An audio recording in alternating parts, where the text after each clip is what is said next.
You called on this 10 years ago. You're world famous for your book, Currency Wars, and you have recorded a video. People can go watch it, londonreal.tv/Jim, where you talk about this in more detail. Again, there's not much time left until this is happening, August 22nd.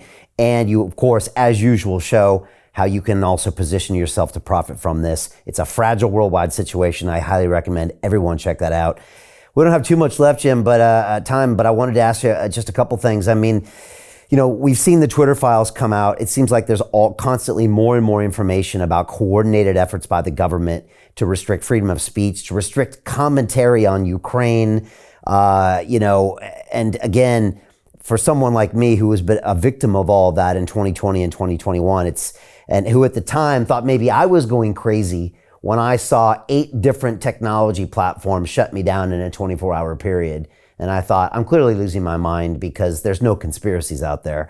And then I read something like the Twitter files and I saw that, oh, there actually was a coordinated effort going from the government that was supposed to protect my First Amendment rights to freedom of speech. But that's another time, another documentary film.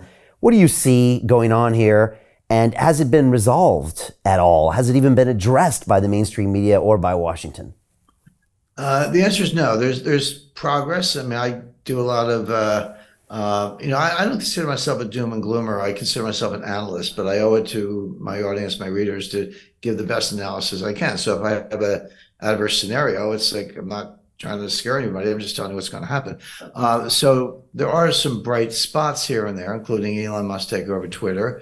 I've been on Twitter. I joined Twitter in 2009, which is early days. I have well over 300,000 followers. I've been attacked by ISIS. I was used in an ISIS recruiting film in 2015. That's a long story, against my will.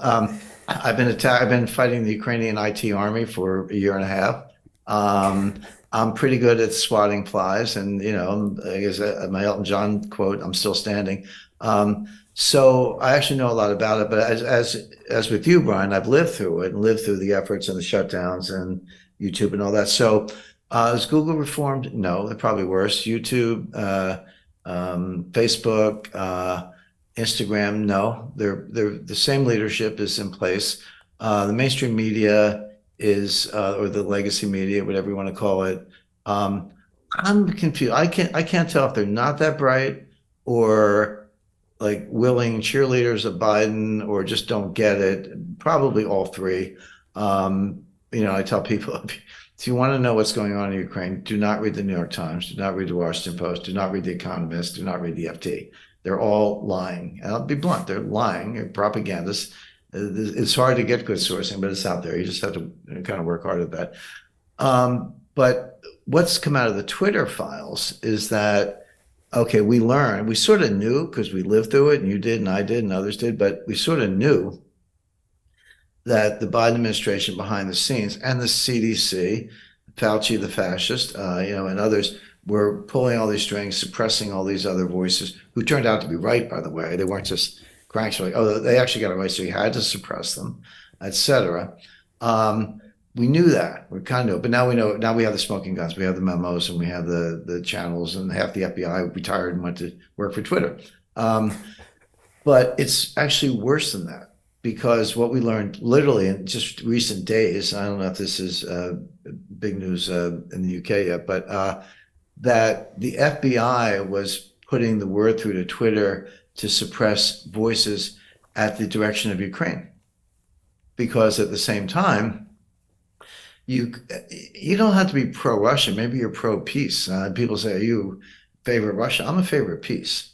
Okay, but I know what that means in the real world. But Ukraine was calling the Department of Justice and the White House to suppress voices who might have expressed some doubt about the wisdom of what's going on in Ukraine, or told people to, maybe we ought to keep out of NATO for Ukraine, et cetera.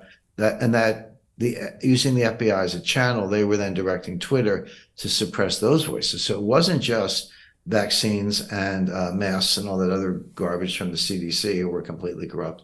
It was Ukraine pulling the shots, but that's consistent with the whole Biden crime family corruption scandal, which we didn't even have time to talk about, but they were on the payroll of Ukraine. And so they were willing accomplices of suppressing voices who had concerns about Ukraine. So it was actually worse than just the White House. Hey, it's Brian Rose, founder of the DeFi Academy. I've told you my 4-week crypto bootcamp is amazing, but don't take my word for it. This is what my students are saying. The DeFi Academy was an amazing experience for me. It took me totally out of my comfort zone. In this course, I was challenged, I was held accountable, and pushed to do things that honestly weren't always easy. It's been phenomenal, and I can't believe we're already up on our 4 weeks. It has flown by. Going through this DeFi accelerator by far was one of the best courses I've taken. You do this course, you really get into the nitty-gritty of the activities that will make you comfortable with decentralized finance.